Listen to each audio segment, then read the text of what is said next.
Hello বন্ধুরা, মৌসুমি ID ব্লগে সবাইকে স্বাগত জানাই। এই দেখো, সকালবেলায় আমি চলে এসেছি আমার বাগানে। ঝিরিঝিরি বৃষ্টি পড়ছে। এই বর্ষাকালে না এই এক ঝামেলা, জামা কাপড় শুকানো হয়ে যায় এক ঝামেলা। আর এদিকে পাশের বাড়ির কাকিমা দিয়েছিল কুমড়োর ডাঁটা। কালকে কিছুটা খাওয়া হয়েছে, আর কিছুটা ডাঁটা আমি সেদ্ধ করে রেখেছি, একটু পোস্ত দিয়ে করব। এই ডাঁটা আলু পোস্ত খুব ভালো লাগে খেতে। পাতাগুলো দিইনি, পাতাগুলো দিয়ে আমি একটু বড়া করব, তাই ডাঁটাটা আলুটা দিয়ে একটু পোস্ত করবো। এই যে পোস্ত বেটে নিয়েছি, সর্ষার পোস্ত দিয়ে একটু মিষ্টি দিলাম। যে কোনো চচ্চড়িতে না একটু মিষ্টি না দিলে ভালো লাগে না, তার স্বাদটা ঠিক ফিরে আসে না। তাই এইটা একটু কষিয়ে ভালো করে সিদ্ধ হলেই নামিয়ে দেবো। আর এই পাতাগুলো একটু ভালো করে ধুয়ে নিচ্ছি, কারণ নোংরা থাকে তো পাতার মধ্যে, একটু ভালো করে না ধুলে হয় না। এবারে জল ঝরিয়ে রাখবো এরকম করে, পাতাগুলো এরকমভাবে মেলে রেখে তাহলে জল ঝরে যাবে। তারপরে গরম গরম খাওয়ার সময় কটা বড়া ভেজে নেব।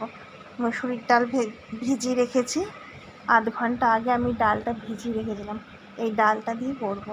আর এই দেখো বৃষ্টি পড়ছে, আর এদিকে জামা কাপড় মেলা এত ঝামেলা না, একবার ঘরে নিচ্ছি একবার বাইরে নিচ্ছি। যেই রোদ উঠছে তখন মনে হচ্ছে বাইরে নিয়ে আসি, একটু শুকোবে।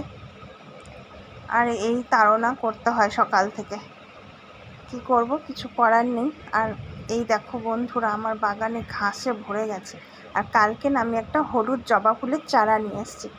যে কোনো নতুন গাছ যখন আমি লাগাই না, তা বারবার করে এসে দেখি গাছটা আমার বেঁচে আছে তো, ভালো আছে তো। আর বড় হলে যখন ফুল দেবে সেই ভিডিওটাও আমি তোমাদের সামনে দেব। খুব সুন্দর, মানে আগুন কালারের জবা ফুল ফোটে। আর এদিকে আমার চচ্চড়িটাও হয়ে গেছে, নামিয়ে নেব। আর এদিকে দেখো ডালটা আমি বেটে রেখেছিলাম, আর হলুদ দিয়ে দিলাম, একটু সামান্য নুন দিলাম,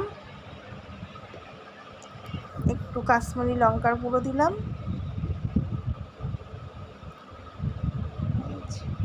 একটু ঝাল ঝাল না হলে ভালো লাগবে না। ডালের সাথে আমি লঙ্কা বেটে নিয়েছিলাম, আর সামান্য একটু মিষ্টি দিলাম, আর দেবো একটু পোস্ত।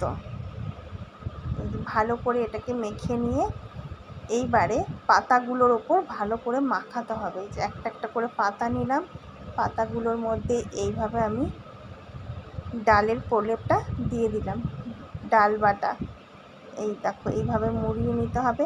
পাতাগুলো একটু বড়, এই পাতাগুলো অ্যাকচুয়ালি একটু কচি কচি পাতা হলে না খেতে ভালো লাগে। তো যেরকম দিয়েছে সেরকমভাবেই আমি করলাম, নষ্ট করলাম না পাতাটা। এই দেখো রেডি হয়ে গেছে মাখাটা। এবারে আমি কড়াই বসিয়ে দিয়েছি, গরম গরম ভাজবো। এরকম কুমড়ো পাতার বড়া কার কার ভালো লাগে বলো তো। এই দেখো বড়া আমার রেডি। ভিডিওটা ভালো লাগলে একটা লাইক কমেন্ট অবশ্যই করো।